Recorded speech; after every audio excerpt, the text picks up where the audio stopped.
Yo, it's another Friday without Prof Rez and somebody in his shoes, our beloved Austin. For those of you who don't know Austin, you should please emerge from the rock that you are hiding under because Austin is a legend in this space.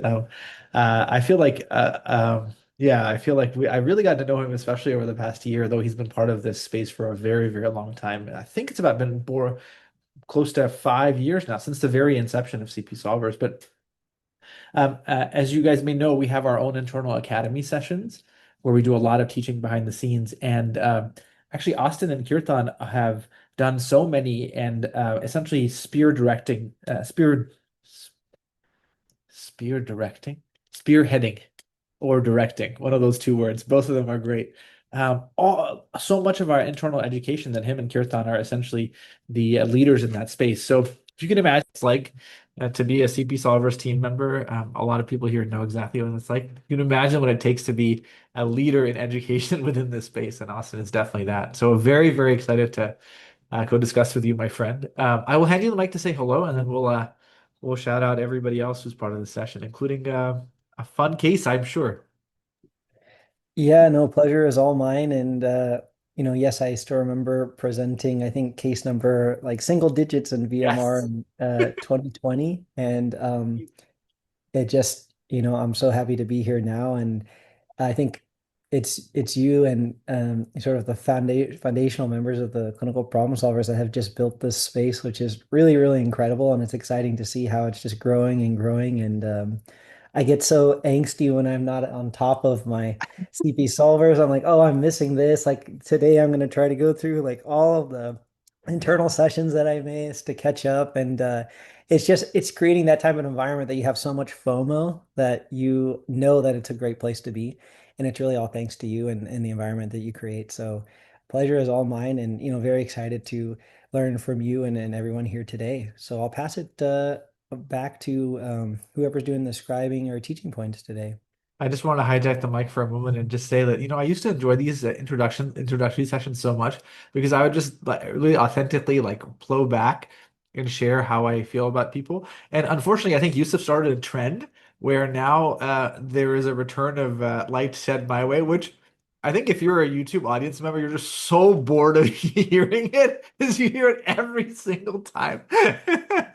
So yeah, I really, really appreciate that. I'm gonna try to nix this trend. It's all about you today. I'm here every single Friday. But yeah, I really appreciate the kind words. Not every single Friday. I am taking a Friday off in February for a cruise with the family, which I'm very excited about, but sad that I actually will miss that day. It'll be the first in a very long time.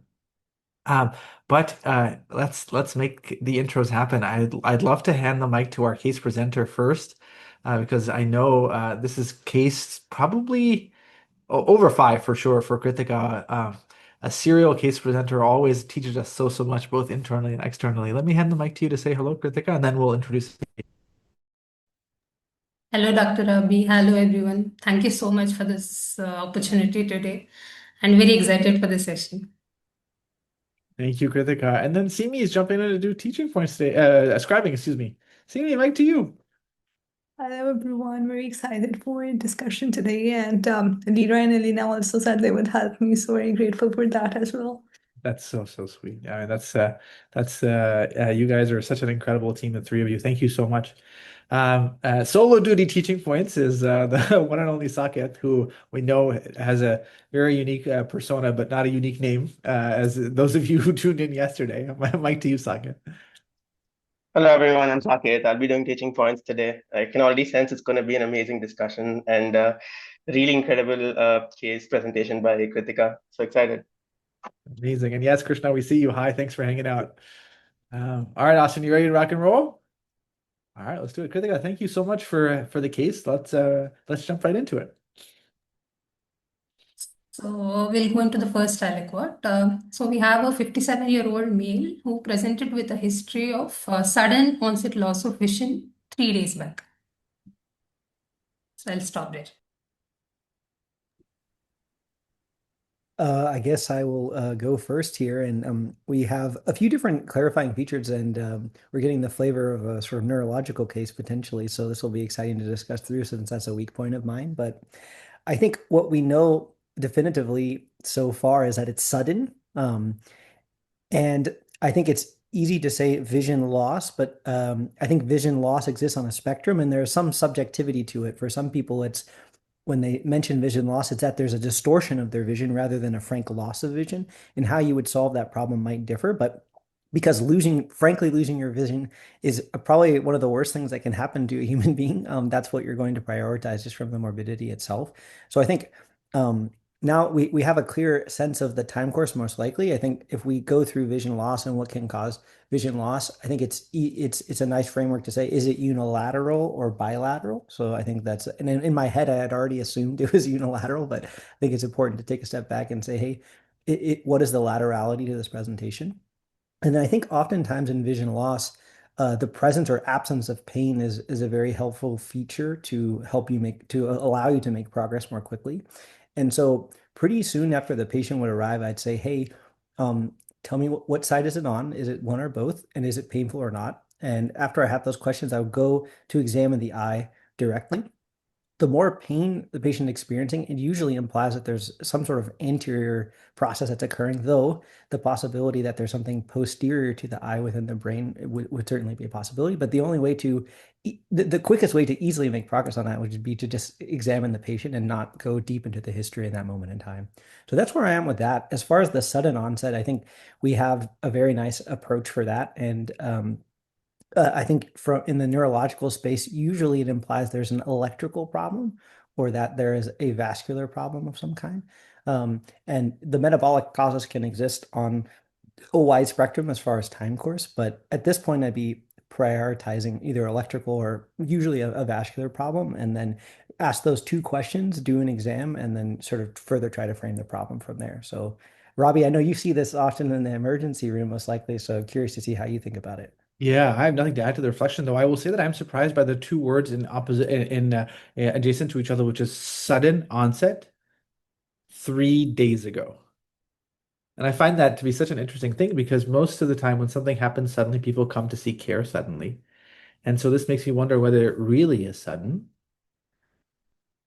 Alternatively, we can doubt the 3 days ago part, and maybe there was a sudden recognition of a phenomenon 3 days ago. But I will tell you that I think the word sudden evokes a very concrete framework that Austin evoked, and I think I would stick to that framework because the things that exist under that framework are so deadly.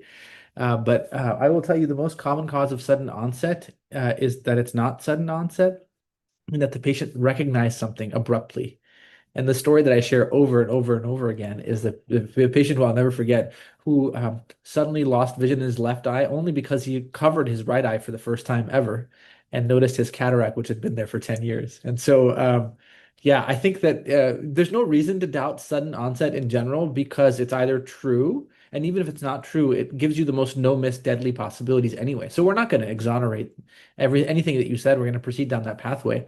But I find it intriguing, and we should come back and reflect on it when we have more clarity as to what's going on about whether there is a real disconnect between the sudden and the 3 days, or whether it just represents some other variables that influence the patient seeking care, including really important psychosocial variables that we'll have to address if we were taking care of the patient in real time in the ER. All right, Kritika, Mike, to you. Very intriguing start. Great discussion, both of you. So, like Dr. Austin asked if it was unilateral or bilateral. So, I'll just give you the case scenario what the patient told. So, he's a farmer by occupation, and it so happened that he goes to the field every day, does his work. But the last 3 days, he's been having difficulty doing work by himself, and he's wanting the help of someone to, do things and reach for things. So the family thought that it is like sudden onset blindness and they brought him to the hospital. So the patient couldn't give much detailed history. And coming to the review of systems, there was no complaints of any eye pain, any redness, discharge, no floaters, black dots, any flashes of light, diplopia, headache, nausea, vomiting, photophobia, or drooping of the eyelids. It's amazing, Kritika. I knew we were in for a treat, and I think it's going to be really difficult to try to figure out what the problem is because now that you've zoomed in a little bit on the details of what's going on, I find it and more intriguing to ask ourselves, what do we really know? And I think what we really know is that the patient is no longer really able to work by himself. I think it's a little bit of a leap that we're assuming that that's because he has vision issues, in large part because that's an inference that the family members made, not that the patient definitively has shared. And also because he doesn't have any other accompanying features that would reinforce the idea that he has vision loss. So he doesn't have the review of systems that you might come to expect. Now, that may mean that he has an otherwise silent cause of vision loss, like atherosclerotic disease, or that it's not there at all. So, what am I inclined to call a problem? I'm inclined to call the problem as a sudden onset apraxia, with the idea being that the patient is really no longer able to execute neurological function, um, despite apparently having uh, intact sensation and intact motor strength, and intact sensation, motor strength, and coordination. And that may be because he has yet to be proven sensory loss in the form of vision. But I would say that it's probably wiser to just represent this as an apraxia, either a true apraxia, which would imply some sort of advanced cortical issue like neglect, or pseudoapraxia, where the idea that the patient has an impairment in data coming in, sensory, data going out, motor, or coordination. I think that's a much more cautious approach, because if you start solving the wrong problem and start to focus on visual issues, invoking the eyes and maybe even the occipital lobe, when the issue is actually that he might have a parietal lobe stroke, you're being led astray. So, very, very fascinating sequence of events, and my instinct is to step back and be cautious, and not to step forward and gaze just into his eyes or his brain. I think we have to be a little bit more careful because of how the story is presenting. What do you think, Austin? Yeah, no, nothing to add. And I think it's striking, as you said, that all we know is that the patient's having difficulty doing their normal activities of daily living, essentially.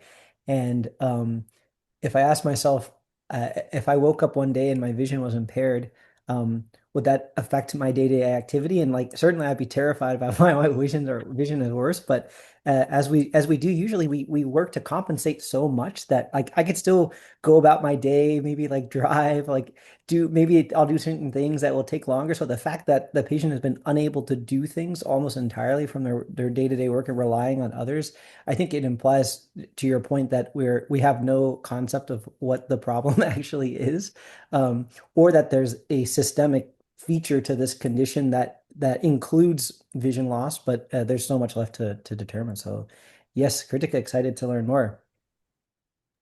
Great discussion. So, coming to the past medical history, patient is a known case of systemic hypertension and type 2 diabetes mellitus, but he's not been very compliant with the medications. And there is also a history of ischemic heart disease, and some of his records say he had single vessel disease on the angiogram, and he was only on medical management, and no significant family history. Medications wise, the patient is on tablet telmisartan 40 mg OD, and metformin and glimepiride combination BD, and tablet ecosprin and atorvastatin combination, and no significant social history or no allergic history.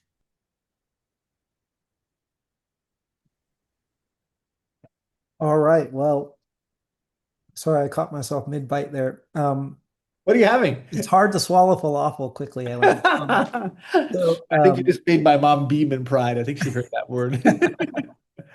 so I think I have to say, maybe to fit the stereotypes of farmers, this person really focuses very hard on their work and maybe less so on their medical conditions. And I think that's true for any person that's sort of occupied in their profession or other aspects of life. But all we really know is that this person has cardiovascular disease, or at least cardiovascular risk factors. And the extent to which they're controlled, it's still an open question, though it seems like from what we've gathered, the patient maybe hasn't been able to engage in care or consistency with the medications as we would have hoped, which is a common thing that we encounter. So if we then try to layer it into this patient's presentation, as Rabih discussed before, it would be premature to say, hey, I have cardiovascular disease or risk factors, and develop a vision loss syndrome that doesn't really seem to have other features, and that could certainly map well to a vascular or embolic phenomenon in particular. But I'm hesitant to make that leap at this point because of the reasons that we outlined before. So all I can really say from this information, at least from my perspective, is that the patient has cardiovascular risk factors. We have concerns for vascular hypothesis, but having the comorbidities of diabetes and hypertension are common enough in the population of a 57-year-old that they could be completely unrelated to what's happening currently. So, Rabih, I'm not sure if you have anything additional to add. I didn't incorporate the medication just because we got the sense that maybe the patient wasn't taking them, but I'm not sure if you have any additional thoughts. Yeah, no, all I will say is that it just, I think it reflects the struggle we're having to take advantage of this context of who this person is I think higher because we have no idea what's going on. And I think once we have clarity about what's going on, we may come back to this space and revisit it. But it goes to show you that the past medical history is only really relevant when you have a sense of what you're trying to deal with now, and it may be a profound clue, or it really may be just true and unrelated. So. I think laying hands on this patient and assessing what's going on will allow us to make a lot of progress.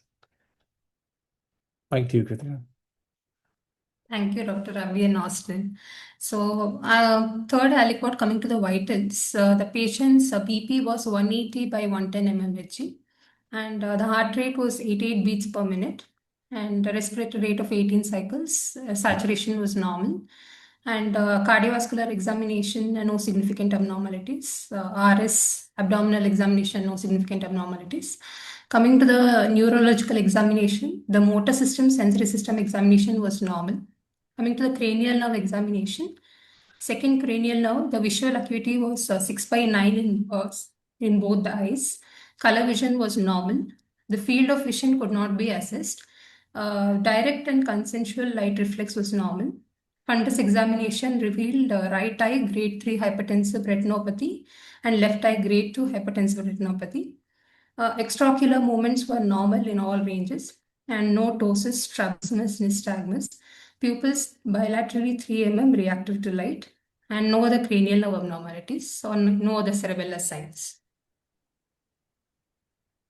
Kritika, this is very, very interesting. I'm really sorry. Maybe Austin can jump in to help as well. My understanding of visual acuity is in a different measurement, which is sort of a 20/20 vision being ideal and then being perfect, and then the lower the number, the worse the vision loss. Can you just give us a sense of how poor his visual acuity is? Is it mild, normal, serious? 'Cause I don't know how to interpret the scale with precision. It was relatively normal, Ravi. It was not grossly I see. changed. Yeah. I see. So it's maybe fair to say that his visual acuity was not fully explaining the concerns Yeah. that his family had. Okay. Yeah. Fascinating, fascinating. So this, Austin, you may be able to get more juice out of this information, but I think the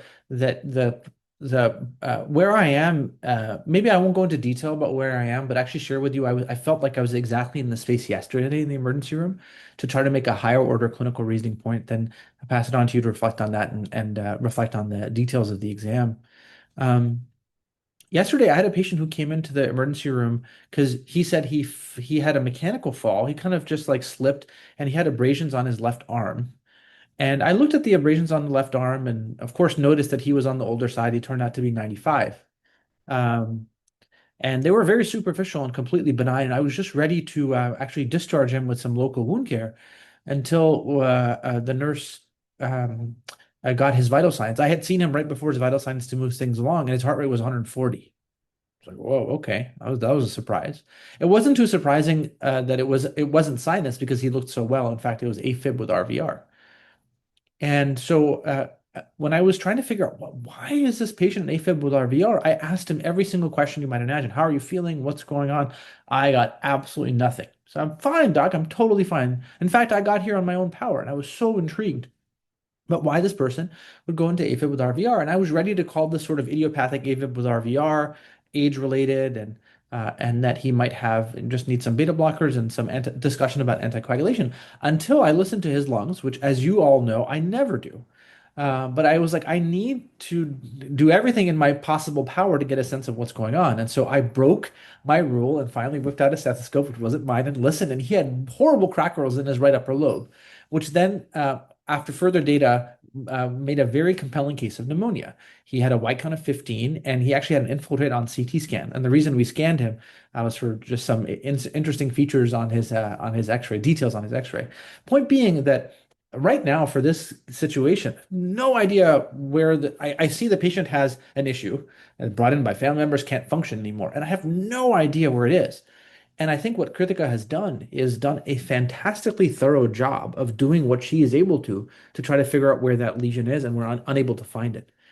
So unlike what I had anticipated was, oh gosh, I think we're going to know exactly where the lesion is, and then proceed methodically to analyzing what it is. And we haven't even been able to make that progress at all. So where the issue is still very nebulous, despite a very thorough attempt to try to make progress. And ultimately, what would I do in the ER is I would try to recreate the scenario that brought the patient in, which is to try to have him walk and try to retrieve things in his visual field and to see what happens, because we haven't been able to reproduce that problem. So and the problem remains elusive unless Austin has a magic trick up his sleeve. And the biggest trick and piece of advice that I have for you is just go back to what's the chief concern. The chief concern is not that I am struggling at rest. The chief concern is I'm not really able to do my job without help.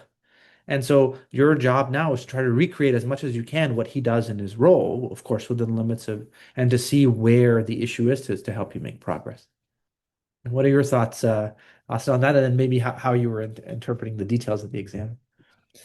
No, I really love that reflection a lot, and I think it harps on this feeling that I like to tell the residents like the other day, like treat the patient, not the number. But there are some numbers or some findings that always require explanation. And I think in a 95-year-old, as you've educated us in this space, like, a heart rate of 140 is not something that you can just wave off, and their ability to, or the way that their body is able to amount symptoms of a pneumonia, it's such that it can be very easy to miss. And I think in this particular patient, as you said, they have a condition that is impairing their function, but as best we can tell with the patient sitting there in front of us, they're not having any impairment, at least that we can detect with our physical exam. So I think it is putting them into that whatever that stress is that the patient is experiencing, they can make progress. So I myself will share a story of 2 weeks ago. I saw a patient in my clinic and he came in and he said, "Hey doc, I'm wheezing." I was like, "Okay, what do you mean?"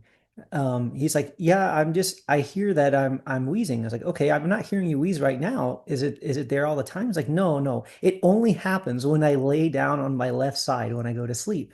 I was like, "Oh, okay, that's interesting. Like it happens like every single time you lay down." I was like, "Okay, let's try to figure it out." So I lay him down on his left side in the exam room, and then within a minute or two, you can start to hear a little bit of wheezing or kind of like stridor.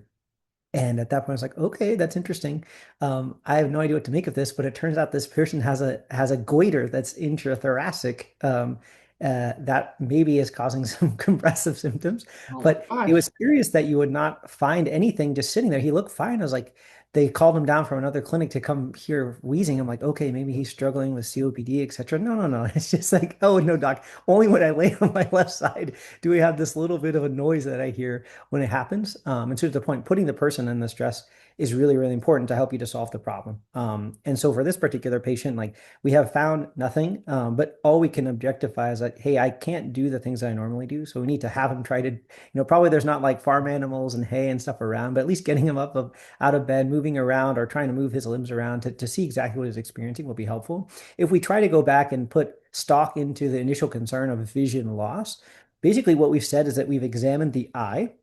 We've found chronic disease, but we've not found anything to explain why he would experience vision loss, which then allows you to ask yourself, like, are you in basically not how the sort of intake sensory systems occurring, but are we in the space where our brain is creating the picture or at least processing the information after it comes in from the outside? So you'd wonder if you have disease within the brain, but as Robbie talked about before, I think we really just don't have enough clarity about the situation to make progress on that. So I guess I'd be curious to get your input of like if you saw this patient in your emergency room, had this exam, and then let's say that we tried to move him around, walk him around, really couldn't get much of anything. what would you do and like what test would you order next? I think in your patient, like you described that, the labs were, often are low yield exercise, but in a situation like this, maybe could give you a significant clue of like, wow, the patient has kidney dysfunction, their white count is deranged. Like, but I'm curious about if there are any particular tests that you would order to help to allow you to make progress if maybe our sort of stress test, so to speak, doesn't give us much information. Yeah, honestly, I'd probably go back to the fundamental rule of the emergency room, which is, can you eat, walk, and talk? And sounds like he can eat, sounds like he can talk. The question is, can he walk? And I think the issue is that it doesn't seem like he can walk to the level that he is required to do so at work. But if he's able to walk successfully in an ER, I might put in a couple of obstacles in his way just to try to simulate it, not like make it as easy a walk as possible. But if you can eat, walk, and talk, I think the most I would do is consider consulting ophthalmology to see if they can detect something that I have not. Yeah, so I think in my line of work, I would just do a simple like, let's do a lap around the ER together. And there's plenty of obstacles in the way when you're working in the ER. And then if you could, hypothetically, then I would be like, well, you're okay. I think either there's nothing serious going on, maybe we're missing something, but we can miss it. It's okay. And then if you're not better, come back, or if something declares itself. I am intrigued though, Austin, by the fact that we couldn't assess his visual fields. And that is a little bit peculiar to me. Like, why? Why can't we assess his visual fields? Is it because he cannot see them or cannot understand them or is confused by the prompt? And so I'm inclined to follow that lead a little bit to see where that takes us. Because it could mean that he has a visual field cut that because of maybe complexities in communication, we're not able to understand it. So right now I'm still stuck in that apraxia space, and I'm less and less concerned by a pseudo-apraxia, meaning that there actually is a deficit in the non-higher order things. Higher order meaning cortical, and then non-higher order meaning sensory input, motor function, and coordination. I think the only gap in the sensory input is what's the deal with his visual fields.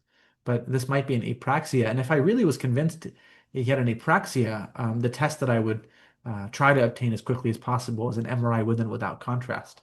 So it's quite the extreme space we're in between discharge to MRI with and without contrast. But I think the walking through the ER maze would be really illuminating. How did you handle this, Kritika? What happened next? Okay, I'll not give you the MRI right away. We'll first go through the blood work and then I'll give you the imaging. So coming to the lab results, hemoglobin was 17, WBC count was 11,800, and neutrophil predominant. Platelet was 2.12, RBC was 6.46, hematocrit of 52, MCP was 81, MCH was 27.2, MCHC was 33.4, and the peripheral smear was normocytic normochromic blood picture. And coming to the electrolytes, and the RFT was within the normal range, and even LFT was in the normal range. And urine routine showed sugar 2 plus and ketone bodies were negative. Serology was non-reactive. A patient had a HbA1c of 13.2. ESR was 8, and ECG showed no significant abnormalities. A 2D echo was done, which just showed LV hypertrophy and normal left ventricular ejection fraction. There was no clots or any other significant changes. Austin, I'm just gonna jump in here to propose a breakout room because I think there's so much cool tension in this case. I'm curious what folks can come up with as a way to crack it or make progress. Does it seem okay to you? Awesome. Okay, cool. Let's go nerd out together and see where Kritika's case is taking us because I think Can I just ask Kritika real quick? I'm Oh, not please. familiar with the units for the platelets. Were the platelets normal or were they abnormal? The platelet was normal, Dr. Austin. Just Okay. the hematocrit was a little raised. Got you. Okay, yeah. Yeah. So the hemoglobin hematocrit's kind of similar to what we have in the United States. I just wasn't familiar with the platelets. And then the A1C of 13 is indeed high, even but yeah, wonderful. Excited to do some breakout rooms. Austin, I'll share a fun story with you. So I grew up in Pakistan, and so I have become familiar with the term that our Indian colleagues use because it's very similar. The term lakh is meant to me 100,000. So Kritika was saying that the platelets are 2.12, just 200,000. And I forget that nobody else outside the subcontinent knows that. So I appreciate you clarifying. Okay, all right. I've opened out the breakout rooms and we'll see you all in a few minutes. All right, you're back. I hope you had a fun mixing your thoughts. Austin, hand you the mic, see what you think. Yeah, it was Deb and Ebby and I, and we talked through a few things. And I think in true clinical reasoning principle, you ask yourself, anytime you receive data, ask yourself how it could explain or not explain the person's clinical presentation. And if I got the labs on first pass, I would say, are any of them terribly surprising? And I'd say the answer is probably not. I would, for someone that's not been feeling well for 3 days, like maybe they've not been eating or drinking well, maybe their hemoglobin could be a little bit high because of that. We know that the patient hasn't engaged in care super consistently, and so to have sequela of hypertension on the echo is not necessarily surprising.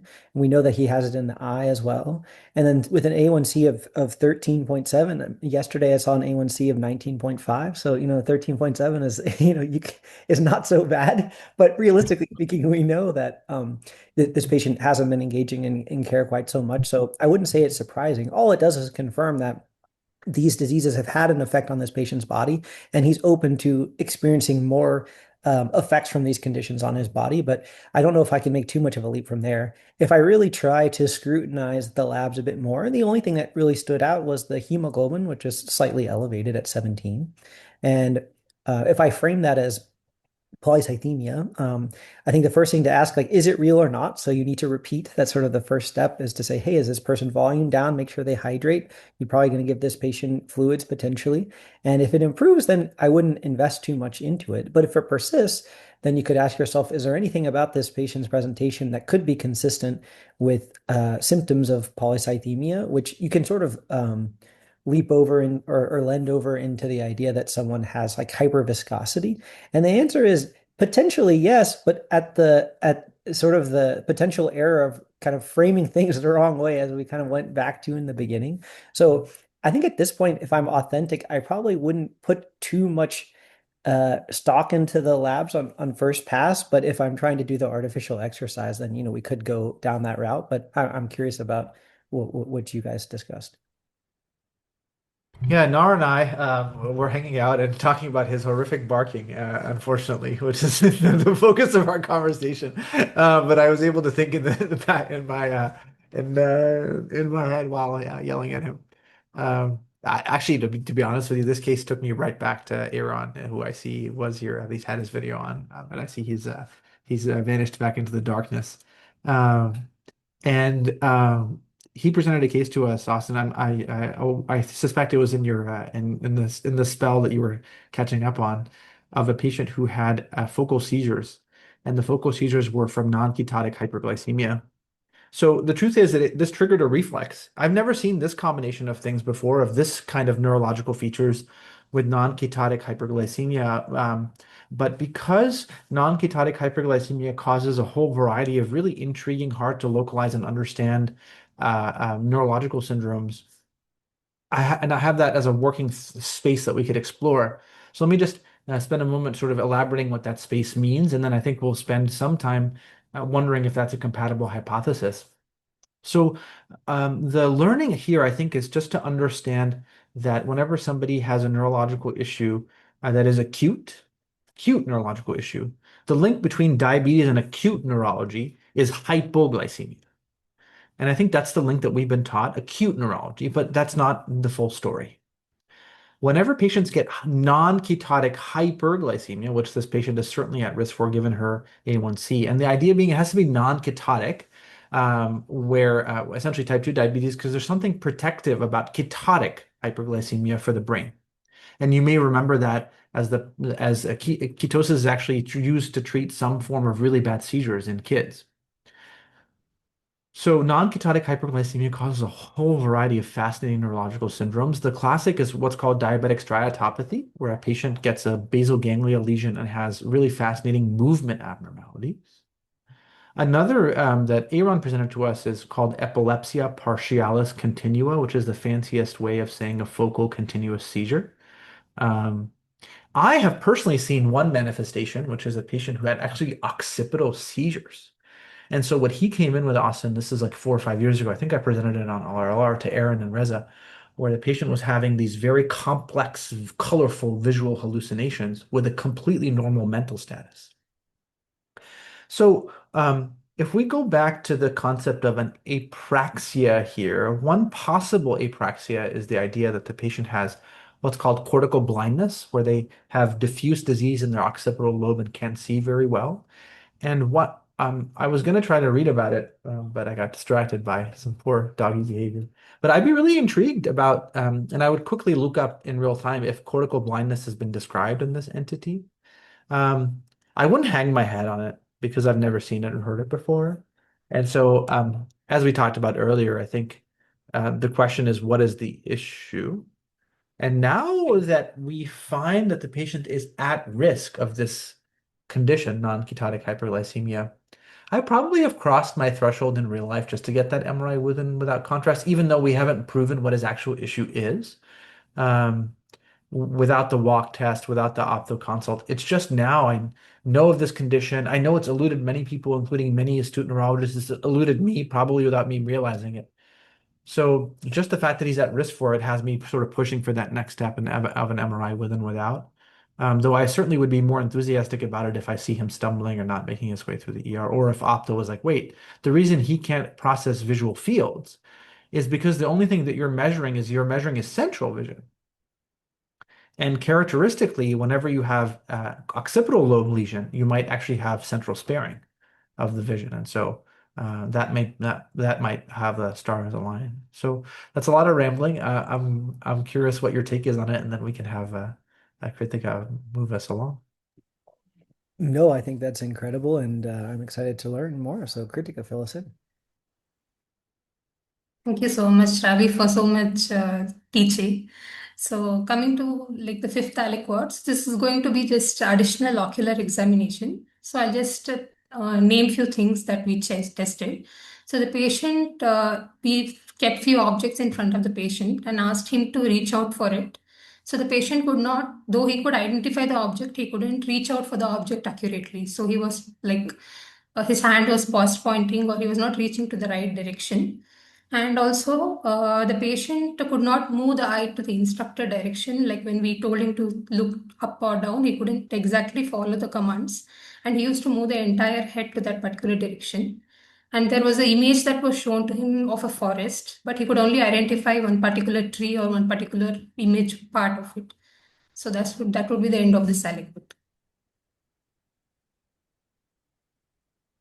Oh my gosh, Austin, I feel like I rambled so much on the prior aliquot, and I feel like this is so interesting. I'm curious what your take is on Oh, well, yeah, I'll probably need your help with this part, but I it. think Same.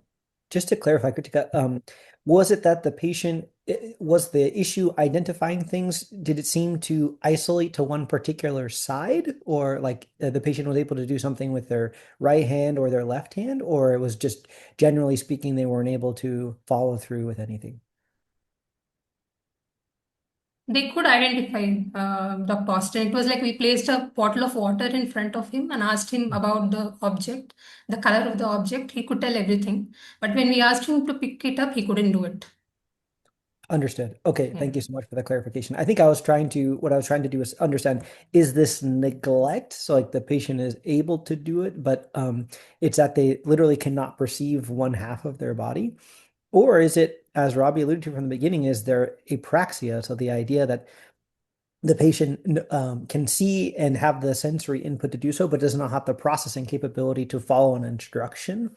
And that seems to be how I think finally, after searching and searching for 45 minutes, that we've actually, confirmed what Robbie's hypothesis was, is that this person has apraxia. And based off our exam to this point, it appears to be, truly central in origin. And so we need the imaging to help us make progress. But I don't think outside of that I can take it too much further. So Robbie, what are you thinking?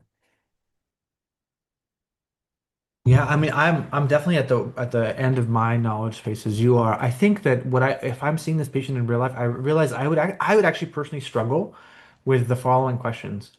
Is the reason he's not moving his eyes up and down because he has ophthalmoplegia and he has weakness? Or or is it something else? And I think all I would say is, gosh, this seems weird. He seems to have his faculties, sensory, motor, and coordination, yet he doesn't seem to be able to put them together. And so that's why I would like leap to an apraxia, which I know is basically a very high order cortical disease process. I've never read about or come across vision apraxias. So at this point, all I can really offer is the idea that if I were there by myself, I would be decently confident that an MRI with and without contrast might give me a clue. But what I would actually do is call in somebody way, way, way smarter. And I would actually call neurology and I'd be like, I only have one favor. Please make sure that I'm there while you're doing your exam so you can teach me because I would have a lot to learn. I can't take it much further than that, than just to emphasize that unless you've heard about apraxia before, this case is probably nebulous. So just keep in your mind, as we learned from Kritika, that apraxia fundamentally is the super smart part of a human brain, which allows us to do complicated things. Um, uh, well, I should say this. Most of the time when the brain isn't able to do things, it's because it's not getting the right data. And the right data is the sensory input and the motor output. The simple thing that it can do is to coordinate motor output, which is where the cerebellum and the basal ganglia come in, allowing you to touch finger, touch nose, touch finger, touch nose, or to move your hand without a tremor. That's a very simple thing. It's much higher order things like, hey, can you please reach out and pick up this bottle? Or can you please look at this picture and tell me what you see? Those are very fancy, smancy functions that the human brain is able to do. Mine isn't able to do it with this case, so I will hand the mic to Kritika to tell us what. Yeah, Oh, the only thing I can recall from this is that I think I remember watching like Marty Samuel's videos on the neurologic exam, and I think sometimes a clue to where to localize is you ask the patient to do a task and they're unable to do it, but if you then show them the task, like here, pick up the bottle, sometimes people can do it when you model it, they can then do it versus not. And I forget if it's like ideomotor versus there's like many different forms of apraxia. I forget, but I'd be curious to know if there's that distinction that if you model for the patient the condition, then they can actually do it or not. But that's all I got. So so cool. let us in. Well, I think it's finally time for the MRI now. So, MRI showed an acute infarct in the right parieto-occipital junction and a chronic infarct in the left parieto-occipital junction. And the carotid artery Doppler showed atherosclerotic plaques in the bilateral common carotid artery with significant lumen narrowing. What do you think, Austin? Yes, well, I think if we go back to the beginning and reflect on the idea that there was a sudden change in this patient's symptoms, and we sort of discussed the idea of a vascular phenomenon, it sort of came to fruition in that sense. And then when we go to understand like why this person has so much difficulty with like higher level cortical processing, unfortunately for them, it seems that not one but both sides of the areas of their brain have been affected, and I think explains why someone who does many high order things per day and has been doing it for maybe 50 years was unable to do it and sort of decline in such a dramatic fashion. And I find that striking. People come in with strokes all the time, and it's dramatic in the sense that they're numb on one side, they're weak on one side. You can see their facial droop, you can see their hemiplegia. But in this particular case, it was so nebulous, yet as debilitating, if not more debilitating than everything else. So I think that's very, very powerful. And I wonder if I'll have to reflect on that thought a bit more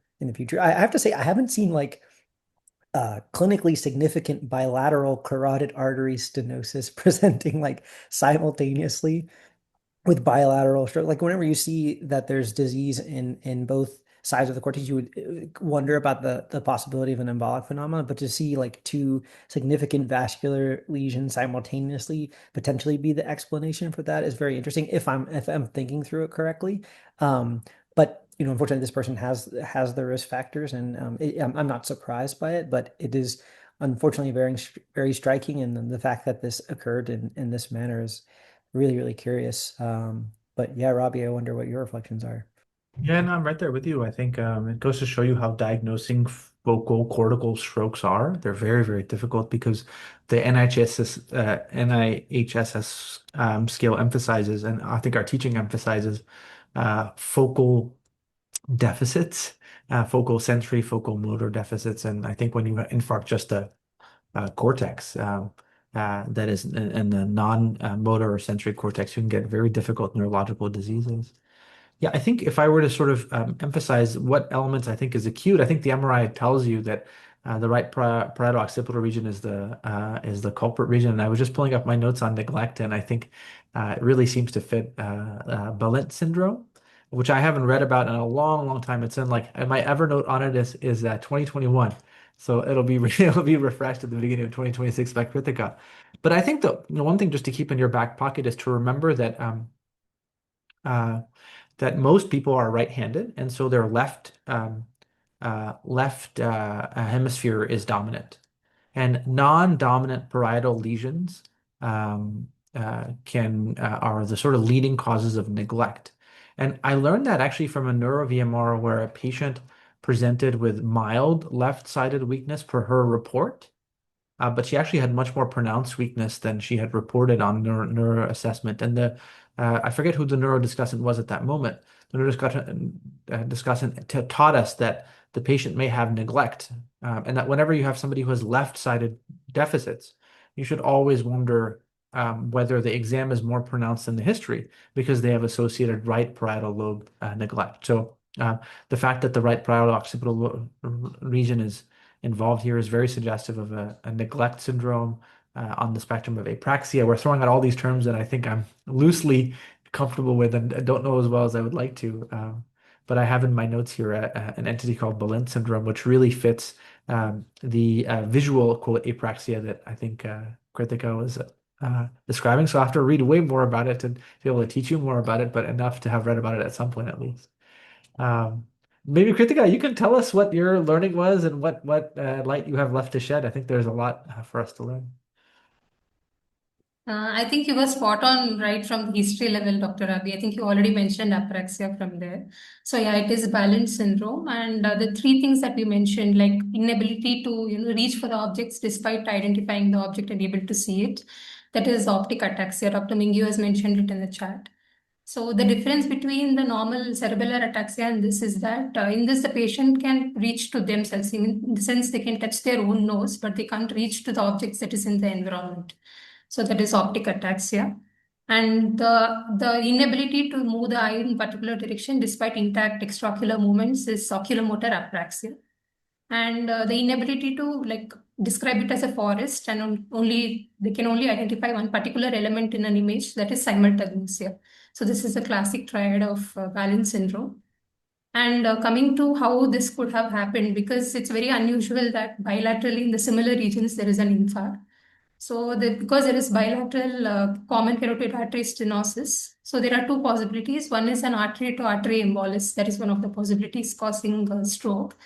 Another possibility is called watershed stroke because those are all watershed areas. That is the junction between the PCA and the MCA or between the MCA and the ECA. So these regions are very vulnerable to ischemia. So because of the significant stenosis, there could be like sudden ischemia, which makes it more vulnerable. So these are the things that I read about.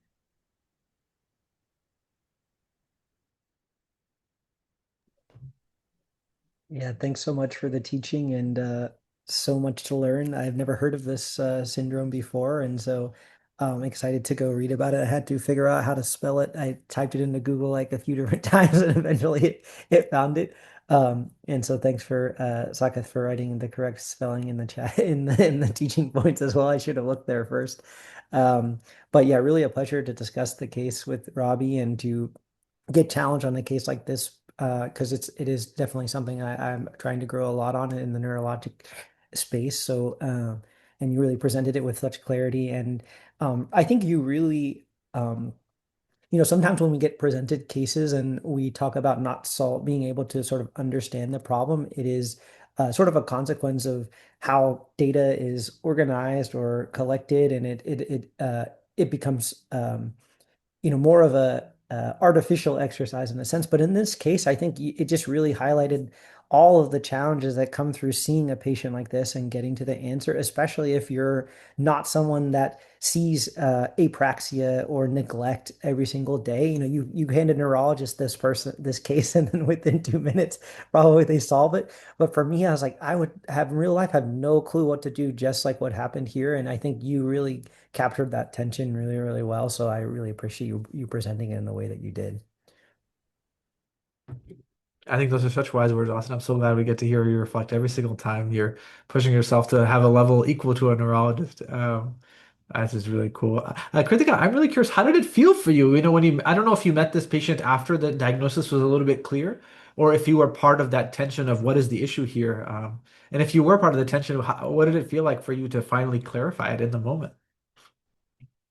I think for me, the history itself was a challenge because generally, when we see sudden vision loss, the patient couldn't tell exactly. So, what we assume is it is just complete vision loss.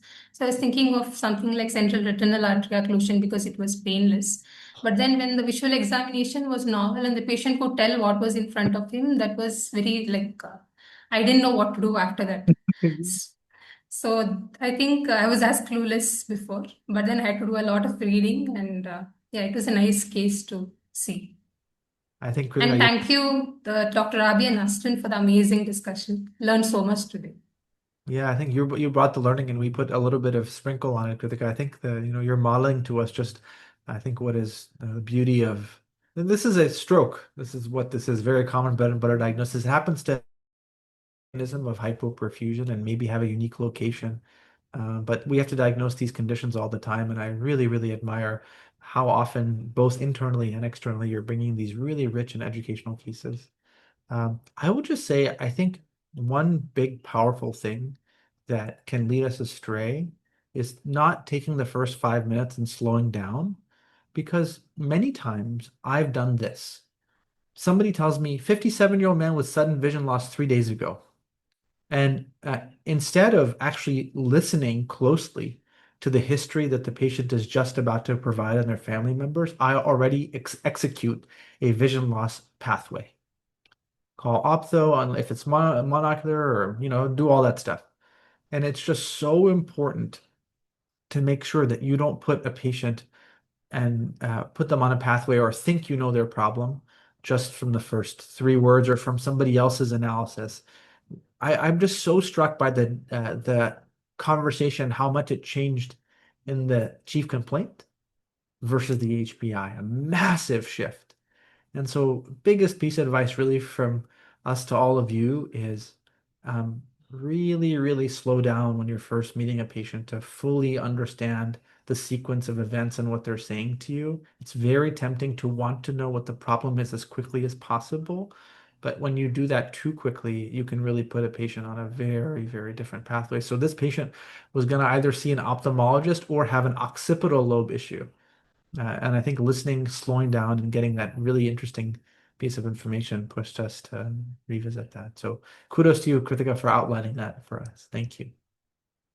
All right, Saket, Mike to you, my friend. As expected, it was an incredible discussion. So much for me to go back and reflect. So we started off with a complaint which was sudden onset loss of vision, and we were considering vascular etiologies or electrical etiologies. And we tried to localize the disease further by getting a sense of whether it's unilateral, bilateral, whether it's painful or not. And as we got more information, we tried to reframe the problem as sudden onset apraxia, which could be secondary to an advanced cortical issue, or pseudoapraxia, which is more of a sensory driven failure. Now, after that, Dr. Rabih and Austin shared a lot of clinical reasoning pearls, and the best way to summarize it would be to give as much importance, weight to what is strikingly absent as to what is present, because missing expected features often explains the case better than any single positive clue. Then we reflected a little bit on acute neurological issues that are associated with diabetes, specifically touching upon non-ketotic hyperglycemia, which can cause diabetic steatopathy, an entity called epilepsia partialis continua, and also occipital seizures. And finally, we saw that The case was diagnosed as balance syndrome, which classically presents as a triad of optic ataxia, ocular motor apraxia, and simultaneosia. I'm sorry, I can't pronounce that. And for the viewers, the best way to absorb the wisdom is to rewatch the entire VMR. And thanks a lot, Kritika, for the amazing case. Oh my gosh, the ability to summarize that complexity with that much rhythm and flow and precision is unreal. Kudos to you. Okay, that was awesome. Austin, it was a real treat to hang out with you. The dream team of Simi, Lyra, and Ella, thank you so much for scribing. And Kritika, what an unreal case. This will live on for a very, very long time. Alrighty. Bye guys. Have a great day.